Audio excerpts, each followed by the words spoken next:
तो नमस्कार साथियों, एक बार फिर से आप सभी का स्वागत है एक और नए वीडियो में। तो चलिए अब उसका अगला पार्ट यानी सत्यासत्य हम यहाँ पर हल कर लेते हैं। पिछले वीडियो में हमने रिक्त स्थानों की पूर्ति कर ली थी। अब दूसरा जो ये नेक्स्ट पार्ट है इसमें हम सत्यासत्य देखेंगे। तो देर न करते हुए हम प्रश्न की ओर बढ़ते हैं। पहला है प्रश्न की दो चरों में एक रैखिक समीकरण के अनेक हल होते हैं। तो साथियों यहाँ पर ध्यान रखिएगा, दो चर में अगर रैखिक समीकरण है तो इसके तीन हल होने की संभावना होती है। पहला हल तो आप लोगों को अच्छे से पता है, चलिए मैं बता देता हूँ। पहला हल होता है इसका, या तो इस रैखिक समीकरण के कोई हल नहीं होते, कोई हल नहीं होता, या फिर इसका एक अद्वितीय हल होता है, एक अद्वितीय,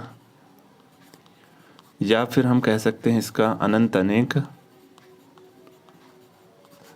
हल होते हैं। तो ये तीनों कंडीशन इस रैखिक समीकरण युग्म में पाई जाती है। तो बिल्कुल दो चर में एक रैखिक समीकरण के अनेक हल भी हो सकते हैं, वो डिपेंड करता है उस इक्वेशन के ऊपर।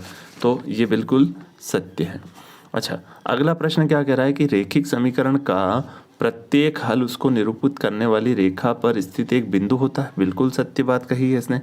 क्यों? क्योंकि जब आप ग्राफ बनाते हो तो आप लोगों ने देखा होगा कि हम x के ऊपर देखते हैं वो कहाँ कहाँ किस जगह टच करके जाता है। मान लीजिए सपोज ऐसा कोई ग्राफ बना है तो x को यहाँ टच किया और एक यहाँ टच किया और एक यहाँ टच किया।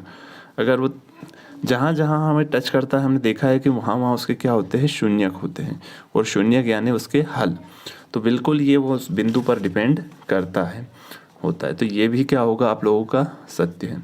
समीकरण निकाय 2x - 3y = 7, 4x - 6y = 14 द्वारा निरूपित रेखाएं प्रतिच्छेदी होगी। तो चलिए देखिए, रेखाएं कब प्रतिच्छेद करेगी? जब किसी समीकरण निकाय का हल क्या होगा, एक अद्वितीय हल। एक अद्वितीय हल का अर्थ होता है कि यदि a1 बटे a2 बराबर नहीं हो b1 बटे b2 के, तो इसका जब ग्राफ बनाएंगे हम, तो ग्राफ बनते समय रेखाएं हमेशा क्या होती है, रेखाएं हमेशा प्रतिच्छेदी होती है। क्या होती है साथियों? प्रतिच्छेदी होती है, रेखाएं प्रतिच्छेदी होती है। चलिए प्रतिच्छेदी होती है तो पहले हम देखते हैं समीकरण 1 और समीकरण 2 का। मैं यहाँ पर ज़्यादा लंबा ना लेते हुए डायरेक्ट ले रहा हूँ।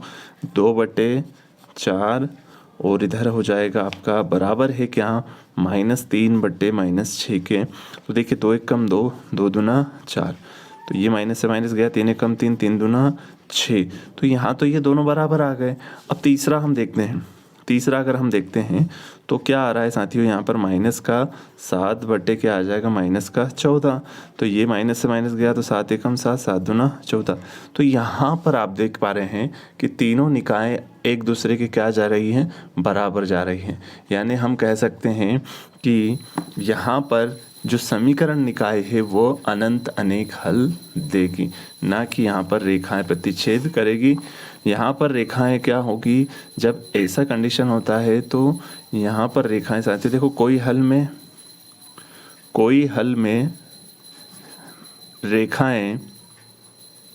रेखाएं समानांतर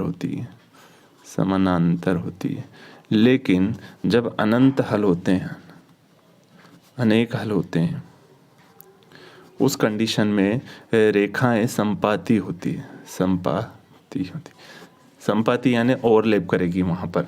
तो ये गलत है, बिल्कुल गलत है। यहाँ पर प्रतिच्छेदी नहीं होगी, तो अंत वाला गलत है। तो ये वीडियो आपको कैसा लगा हमें कमेंट सेक्शन में जरूर बताएं। साथ ही साथ अगर नए हो तो चैनल को सब्सक्राइब करना ना भूलें और लाइक करना ना भूलें। मिलते हैं आपसे नेक्स्ट वीडियो में, तब तक के लिए जय हिंद, जय भारत।